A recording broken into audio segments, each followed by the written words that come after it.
I love Josh. I love the car. I love our coaches. They've had nothing but success. Way more success than I've ever had. I'm sorry.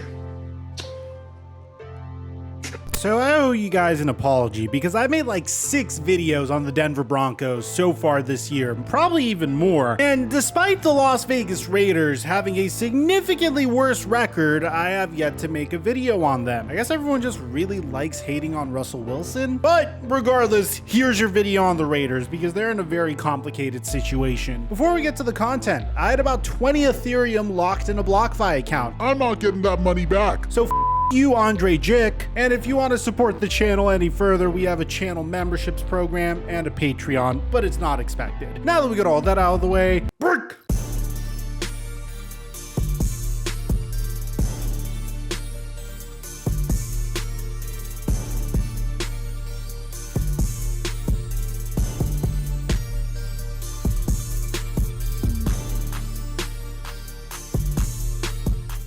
Mic check 1 2 1 2. What's going on, everybody? Coming into this season, I was hyping up the entire AFC West. I mean, I said it repeatedly in the offseason. I cannot wait to watch this division get started. Who was going to win? Was it going to be the Kansas City Chiefs like it usually is? Was it going to be the Los Angeles Chargers after signing JC Jackson and trading for Khalil Mack? Was it going to be the Denver Broncos after they swung a huge trade for Russell Wilson?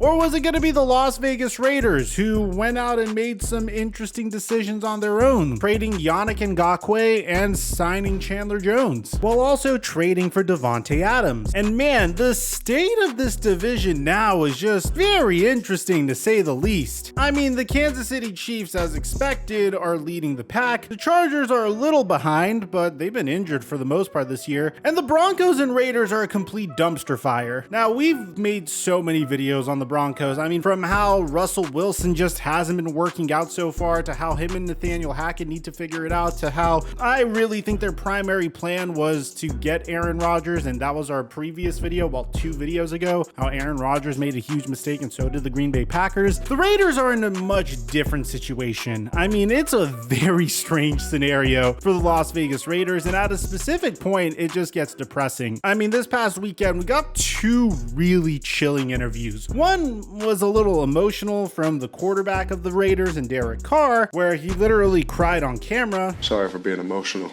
I'm just pissed off. Some of the things that a lot of us try and do just to practice what we put our bodies through just to sleep at night. And for that to be the result of all that effort pisses me off. Pisses a lot of guys off. Knowing what some guys are doing. Like I said, just to practice. They're putting in their body just to sleep at night. Like just so we can be there for each other. And I wish everybody in that room felt the same way about this place. And as a leader, that pisses me off, if I'm being honest. But I think the more important and a little bit more under the radar is the Davante Adams interview at the end of the game. You see, there's a lot of people suggesting that the issue for the Las Vegas Raiders is Josh McDaniels or Derek Carr. And while McDaniels could be a little bit of the problem based upon what Davante Adams is about to tell you, I personally think it's really lazy just to look at Derek Carr and say, "You're the reason we're 2-7. Don't get me wrong, I don't think Derek Carr is in the Tom Brady, Aaron Rodgers, Patrick Mahomes tier of QB. I don't necessarily think he is going to dominate games. I mean, maybe rarely, but I don't think he's going to lose you very many games either. I think there's a lot worse quarterbacks that you could have in the league than Derek Carr, and I do think he's a quarterback that you can win with. But I think there's a bigger issue at play. And listen to what Davante Adams says, because based upon what he's saying, it'll make a lot more sense to you guys. Don't got enough guys that are fully bought into that right now. And I think people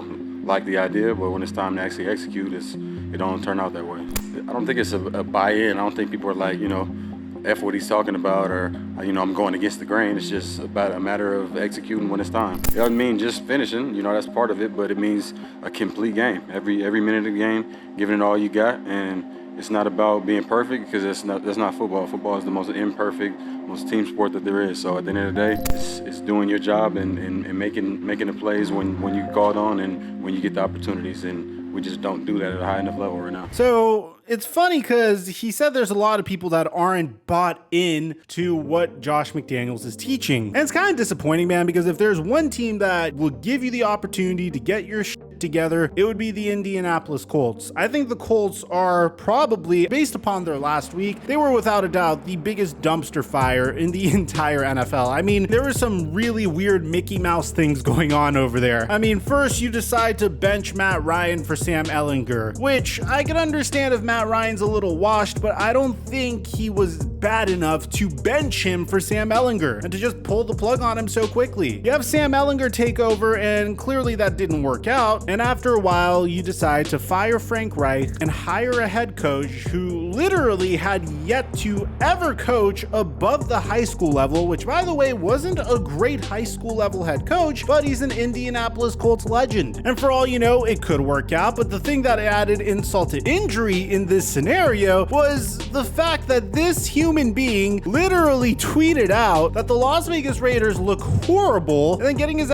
off of the couch and becoming a head coach and then beating the Las Vegas Raiders himself. I mean, I don't think it could get any more insulting than that. You literally had a guy with very little, I mean, no head coaching experience in the NFL or the collegiate level, get up from his analyst job, get hired as the coach of the Indianapolis Colts, and then proceed to beat the Las Vegas Raiders in his first game. I'm not trying to discredit Jeff Saturday, man, because for all you know, he could be an awesome head coach. And so far, he's undefeated, so I'm not trying to throw salt on the man. It's just when you look at the context altogether and you look at the story altogether, it's a hell of a story. So here's the thing. Typically, when a team doesn't perform up to expectations, you'll have fans blaming one of two people. One is either the head coach, and two is the quarterback. And usually when a brand new regime comes in, they typically can the quarterback. But in the case of Derek Carr, I feel nothing but empathy for the guy. I mean, you're looking at a guy that has literally played for 5 different head coaches in his career. You're looking at a guy that also was never supported with a good defense. I mean, looking at his entire career, Derek Carr has had a top 20 defense twice, and apart from that, his team has always been fairly terrible at defense. And it's also kind of funny because at the same time, the Raiders did place an emphasis on the defensive side of the ball in the offseason, although I thought it was a marginal upgrade at best. Now, the reason I'm telling you all of this is we're starting to see some interesting rumors pop up. The first is something that I'm going to tell you straight up you should not take seriously at all. As a matter of fact, the tweet is now deleted, but I guess the damage is already done because he already tweeted it out, and you have pages taking it and trying to make a big deal out of it. The first piece of news we're getting is that the Raiders are apparently targeting Bryce Young with the number 2 overall pick. Now, again, the tweet since then has been deleted. I just want to put that to bed here. No, they're not. I mean, they're not. A huge reason why Devontae Adams came over to the Las Vegas Raiders is to play with Derek Carr. Derek Carr isn't necessarily a top 3 or a top 5, or you can even make an argument a top 10 quarterback in the NFL at all. But he's not a bottom 10 quarterback in the NFL either. I don't necessarily think he's going to lose you games, but if you put a good team around him, I think he could take you where you want to go. I think the offense for the Raiders is fine. I don't think they need to do anything offensively at all. And I for damn sure don't think they need to draft another quarterback, because I feel like any QB in this situation wouldn't necessarily have the best success. I think at this point, if they do finish with the top 3 pick in the NFL draft, you either trade down or you draft the best defensive player available. I'm looking at you, Will Anderson. I mean, start really building a defense if you want to be successful, because I think offensively this team's okay. And for those of you guys that are saying, Mike, we need to get rid of Josh McDaniels, I have some bad news for you guys, because according to Jeff Howie via The Athletic, head coach Josh McDaniels has been given assurances by ownership that he will return to coach the Raiders in 2023, according to a team source. Now, ownership had this to say about Josh McDaniels. I like Josh. I think he's doing a fantastic job. That's why I hired him. We did an exhaustive search and found the person we believe is going to bring the Raiders to greatness. Now, here's the thing. This endorsement from Mark Davis doesn't mean anything. I don't necessarily know, because I've seen a lot of owners endorse their head coaches recently and then fire them right whenever they have the opportunity to do so. Now, at the same time, do I think Josh McDaniels is the right coach for this team? It's hard to say. I mean, I feel like I need a larger sample size. Obviously, the win-loss record doesn't necessarily indicate as such. When you look at the Raiders offense, it isn't terrible. They just aren't winning the games that they need to win. I mean, the Raiders are like the Philadelphia Eagles gone bad, because typically the way the Philadelphia Eagles win their games is they get out to these huge leads in the beginning of the game, and then they'll at least close the game out. For the Raiders, it's the opposite. They'll get into these huge leads in the beginning of the game, and then right towards the end of the game, they'll completely crumble and end up losing the game. As a matter of fact, the Las Vegas Raiders are winless in one-score games, and they were 7-2 last year. Which brings me to my next point. Why the hell didn't they bring back Rich Bisaccia? I mean, yeah, there may have been a chance that this season could have gone worse. I think anytime a coach could turn around your season the way Rich Bisaccia was able to last year, you at least need to make sure he remains on the staff in some capacity. I mean,